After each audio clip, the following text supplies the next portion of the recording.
کہو کہ ملک میں چلو پھرو، پھر دیکھو کہ جھٹلانے والوں کا کیا انجام ہوا۔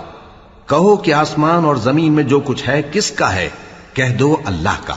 اس نے اپنی ذات پاک پر رحمت کو لازم کر لیا ہے، وہ تم سب کو قیامت کے دن جس میں کچھ بھی شک نہیں ضرور جمع کرے گا۔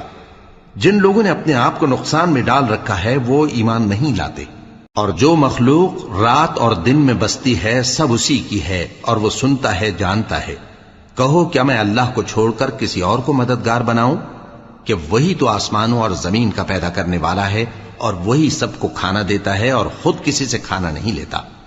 یہ بھی کہہ دو کہ مجھے یہ حکم ہوا ہے کہ میں سب سے پہلا فرما بردار بنوں، اور یہ کہ اے پیغمبر تم مشرکوں میں نہ ہونا۔ یہ بھی کہہ دو کہ اگر میں اپنے پروردگار کی نافرمانی کروں تو مجھے بڑے دن کے عذاب کا خوف ہے۔ جس شخص سے اس روز عذاب ٹال دیا گیا اس پر اللہ نے بڑی مہربانی فرمائی، اور یہی کھلی کامیابی ہے۔ اور اگر اللہ تم کو کوئی سختی پہنچائے تو اس کے سوا اس کو کوئی دور کرنے والا نہیں، اور اگر نعمت و راحت عطا کرے تو کوئی اس کو روکنے والا نہیں۔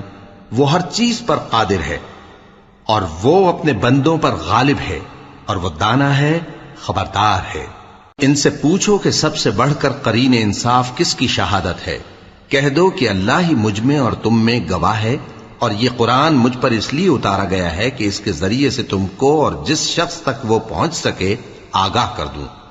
کیا تم لوگ اس بات کی شہادت دیتے ہو کہ اللہ کے ساتھ اور بھی معبود ہیں؟ اے پیغمبر کہہ دو کہ میں تو ایسی شہادت نہیں دیتا۔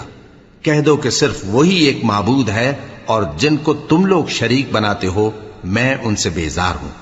جن لوگوں کو ہم نے کتاب دی ہے وہ ان کو یعنی ہمارے پیغمبر کو اس طرح پہچانتے ہیں جس طرح اپنے بیٹوں کو پہچانا کرتے ہیں۔